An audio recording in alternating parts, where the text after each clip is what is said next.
Hello, world. Welcome to episode 132 of the Jimmy Canz Show. It's a classic supercard retrospective.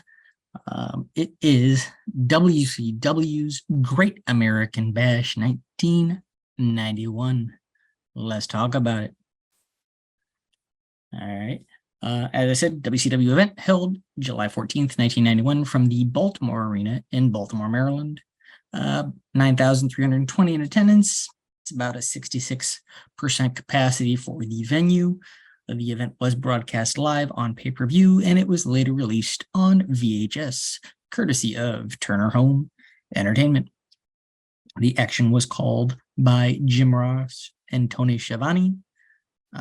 Let's talk about this card. Our opening contest was a not traditional scaffold match. It was changed to a capture the flag scaffold match, pitting Terrence Taylor and the world's television champion, Stunning Steve Austin, taking on beautiful Bobby Eaton and PN News. This was billed for a long time as just a scaffold match, but then changed to the capture the flag. My guess is obviously PN News was not capable of taking a scaffold bump. Terrence Taylor and Austin refused, I think, to take that bump off a scaffold. The only person that was really capable of executing that bump properly and safely was Eaton, but News and Eaton were booked to win this one, so they had to figure out how they were going to do this. So they just changed it to a capture the flag. Scaffold matches in general, never been a big fan of. Just kick, punch, because everybody up there is just terrified of really doing anything and slipping and falling. So you can't really work, and they're just slow and really not much worth watching. So not coming out of the gate very good, are we? Next up, the Diamond Stud with his manager, Diamond Dallas Page, taking on the Z-Man. 9-minute match here sees the Stud go over and continue to build, his character with a nice bridging suplex pin. So, giving him a little bit, adding a few more layers, so to speak, I guess, to his character rather than always going with the crucifix slam later, in his career, redubbed the Razor's Edge. Doesn't have that name yet. And I think they called it the Diamond Death Drop, the triple D back then, but he doesn't utilize it in this one, so it shows a little versatility for him. So, yep, good old Scott Hall getting the win here. Next up, Ron Simmons takes on Oz with the Great Wizard in his corner. Obviously we know Oz is Kevin Nash, and not a knock on Ron Simmons at all. I love Ron Simmons. I think he's a phenomenal competitor and everything, but the outcome of this one really shows that the powers that be are done with the Oz experiment, and that they are actually wanting to get behind Simmons, and rightfully so. At this point in their careers, Simmons was a much more main event ready prospect than Kevin Nash, who was still pretty green in the business, all things considered. So Simmons does get the win here, about a little under 8 minutes, with really playing into his football background, a lot of big shoulder football tackles before eventually getting the cover on Oz for the win. Next up, former partners collide as Robert Gibson takes on York Foundation member Richard Morton with Alexandra York. Over 17 minutes in this one as the former partners tear into each other, with Morton going totally vicious, really going all in on this new heel persona, going very aggressive on the recently injured knee of Gibson, really tearing into it. Morton goes over in this one, and in very heel fashion as well, as he utilizes the laptop to, knock out Robert Gibson while the official was distracted by Alexander York. You know, honestly, they kind of had to go this way with this match in terms of Morton getting the win and really going all in on this heel turn. Otherwise, it was pointless to have turned him heel. If he turns around and loses this, what was the point of any of this? Next up, an elimination tag match, as the Young Pistols, Tracy Smothers and Steve Armstrong, are joined by the Natural Dustin Rhodes, taking on the Fabulous Freebirds. That's Michael P.S. Hayes, Jimmy Jam Garvin, and Bad Street, accompanied by Big Daddy Dink. A little over 17 minutes here in this one as well. It tells you how long that previous singles contest was, when an elimination tag gets the same amount of time. So Armstrong is the first one eliminated. Hayes and Bad Street had a double DDT. Hayes was then eliminated by DQ when he backdrops Smothers over the top rope. Smothers then is eliminated yet again by a double DDT. This time it was Garvin and Bad Street. So both heel eliminations off the same maneuver. Come on, let's get a little variety here, birds. Anyway, this leaves just Dustin all alone. But he rallies back, taking out Garvin after a lariat, and then Bad Street following a bulldog. So Rhodes wins it for his team as the lone survivor for his trio. Next up, Yellow Dog versus Johnny B. Bad with Theodore R. Long. Yellow Dog, very short-lived gimmick here. It's what they did with Flying Brian after the Loser League WCW thing. I know it's 1991 here, keep that in mind, but the homophobic insults by the babyface, really uncomfortable, and it's not really that big of a surprise that they did edit a lot of that out on the network version. But I do remember watching this live as a kid and seeing, that going as far as getting the crowd chanting homophobic things. Like I said, it's kind of cringeworthy. But anyway, this was also, a bounty match, as if Dog, got unmasked, and it was proven that he was Pillman, and Pillman could never apply for reinstatement. So they play up that aspect in the match as well. This one goes right around 6 minutes or so. Yellow Dog ends up getting the win via DQ. Long jumps in the ring and tries to unmask him.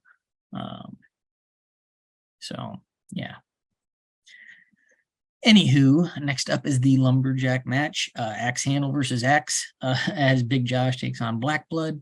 It was kind of funny. The screen graphic says Black Blood is going to be accompanied by Kevin Sullivan, but he comes out alone. Lumberjacks around the ring during this just keep fighting with each other. It's a very sloppy, chaotic situation all throughout the match. Just not a very appealing match to watch because there's just kind of all chaos going on. You don't really know where to focus or what's going on, and why they all just start fighting on the outside makes no sense. Big Josh ends up getting the win in this one. What happens is Black Blood goes and gets his axe while the official was distracted by all the chaos outside the ring and was going to, murder Big Josh, I guess. I don't know. With his axe, Dustin Rhodes then grabs Big Josh's axe handle and clocks Black Blood in the knee. This allows Josh to capitalize on the situation and hit a small package for the 3 and the win. So, not a very babyface move by Rhodes there to crack the guy in the knee. Granted, he was about to use his axe, but it's just, I don't know. It's just weird, some weird booking. I think it would have made more sense for him to use the axe handle to stop him, in terms of, block the axe or, something of that nature. rather than just out and out clipping his knee. So very Tanya Harding, Nancy Kerrigan vibes there. Anyway, dating myself. The Come As You Are Battle of the Giants next, as the 7'7" Elegante takes on the one-man gang with Kevin Sullivan in his corner. Elegante, one of very few that could actually make the one-man gang look small. A little over 6 minutes in this one, which was actually long for an Elegante match, believe it or not. And Elegante actually did some selling in this match. So it was a first there too. Elegante does get the win via a clothesline to the back of the one-man gang after a powder spot backfires on the gang. Kind of a weak finish, but yeah, it was what it was. The Russian chain match is up next as the Stinger takes on the Russian Nightmare Nikita Koloff.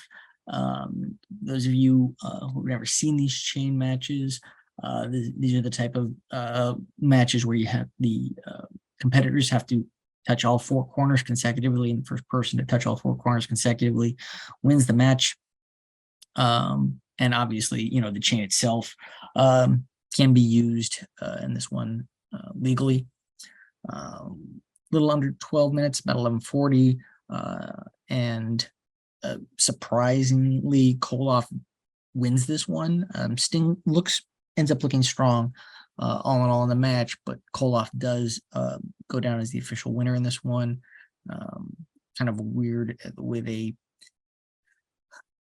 they break the count, so to speak, or reset the count, I should say, in certain situations in the match. But then, for this end spot, they just let it keep going. JR and Shivani try and sell that with, it's official discretion. But the amount of offense exchange between the two in between taps would say, we need to reset this. But anyway, they do the whole consecutive tap thing, for 3 of them. And then when it comes to the 4th, Sting goes to hit the Stinger Splash into that 4th corner. This allows Koloff to actually touch the corner before Sting does. So Koloff gets the win, technically, and then post-match, Sting, beats Koloff down. So ends up still looking strong, even though he didn't officially win the match. Next up is our main event. I guess it's not the last match of the night, but it is the main event. The WCW title is vacant, as Ric Flair was fired by Jim Herd just 2 weeks before this show. So this was planned as a champion versus champion match, as the U.S. champ Lex Luger was to take on Ric Flair. This was changed to Wyndham versus Luger for the vacant world title now. So a few side notes here, further explain things. Flair was still in possession of the big gold at the time he was fired, and he refused to return it until his security retainer was paid back to him with interest. So WCW commissioned a new championship. It wasn't finished in time for the pay-per-view. So they just slapped a couple of generic plates that said, World Championship Wrestling and WCW on an old FCW title that Dusty Rhodes had, and used that for the evening. Luger is painted as the babyface going into this match, but during the match turns heel. As former world champion Harley Race comes out with Mr. Hughes, aligning himself with Luger. Luger picks up the win via pile driver. The crowd didn't know what the heck was going on. Cheering Luger, just weird. And then that leads us to the last match of the night. Was originally slated as an intergender steel cage 6-person tag match with Rick and Scott Steiner and Missy Hyatt taking on the Enforcer A.R. Anderson, Barry Windham, and Paulie Dangerously. Scott was legit injured, and Wyndham was moved to the world title match. So then they turned around and changed it to an intergender steel cage tag match with Rick and Missy taking on Anderson and Dangerously. Pre-match, the Hardliners, that was Dick Slater and Dick Murdoch, abduct Missy Hyatt, taking her to the back, thus turning this into a handicap cage match with Rick taking on both Anderson and Dangerously. In truth, what kind of happened here? I mean, obviously, Wyndham being moved out and Scott being injured, that was planned 2 weeks in advance there. But this last switch to the handicap match was because back in 1991, the Maryland Athletic Commission still sanctioned professional wrestling events, and they would not allow intergender matches. And WCW found out about this just hours before the show. So they had to pull an audible here and turned it into a handicap match. So, yeah. This one doesn't last long, a little over 2 minutes with Rick getting the win. So thank God this show is over. This was not the card they initially wanted. This show kind of reflected that. Like I said, the scaffold match was awful. With them, having to change it to a capture the flag because they didn't realize, what the heck they were doing. And I don't blame Taylor and Austin for not wanting to take that scaffold bump. I think they're ridiculous. I think scaffold matches in general are ridiculous. And I don't know why they keep putting them on their shows. The extremely un-PC nature of Yellow Dog and Johnny B. Bad was just cringy. Like I said, a lot of it's edited out nowadays, but I still remember it. So I watched that match and it still pops into my head. Lumberjack match was bad. Elegante, it's the best he's looked so far, but still not good. The heel turn by Luger was done oddly. Like I said, the live crowd didn't know that he turned heel. There was just no real indicator that he's heel here, other than the fact that Harley Race walks out and then Luger leaves with him. Like, they didn't really do anything to help him win, to show that he's now, turned into the dastardly heel. So just very oddly done. Just way too much, for lack of a better term, way too much gaga, so to speak. Too many stipulation matches. I mean, scaffold matches, elimination tags, cage matches, lumberjack matches, bounty matches, Russian chain matches. Can't we just have some matches? Like I said, none of your tag titles were on the line. Your television champion was in a tag match. Your U.S. champion was competing for the world championship and everything. So you really only have one title match on your show. This is a bad show. It's just a mess. It was just a really, really bad show. And that's surprising given, the individuals involved in the show. I mean, we have 15 WWE Hall of Famers involved in the show. You have Harley Race, Austin, Simmons, Anderson, Wyndham, Scott Hall, Kevin Nash, Hayes and Garvin from the Freebirds, Sting, Teddy Long, both members of the Rock and Roll Express. Diamond Dallas Page is on the show. Rick Steiner's on this show. So I said that's 15, and honestly, there's 17 if we want to include Jim Ross and Eric Bischoff. We're also a part of this show. Yet it was just bad.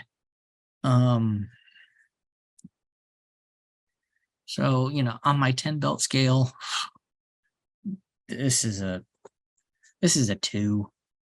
All right. Yeah, this is a bad show. And I'll be honest, this is a 2 just because the rock and roll match and the story, told there was done really well. The actual Wyndham and Luger match was good. Even though they didn't handle the heel turn aspect of it well. Like I said, it wasn't very clear, especially to a live crowd. And why why did we have a cage? I mean, I can't remember if it was Luger and Flair advertised as a cage. They just kept it as a cage, because, like I said, there were really no cage spots in the match. So what was the point of having it in a cage? It just didn't make a lot of sense there. Same thing with the one at the end. There was no real reason for it to be in a cage. Yeah. So yeah, this was a bad show. Hopefully, I think we're coming to the tail end of the Jim Herd era here pretty soon. So things will start to look up a little bit for WCW, but we're in the dark days right now, so to speak. So our next classic retrospective that we will discuss will be WWF SummerSlam 1991, a match made in heaven and a match made in hell. So give the channel a like, share, subscribe, wherever you are. I hope you're all doing well. Take care of one another, and I will see you all when I see you.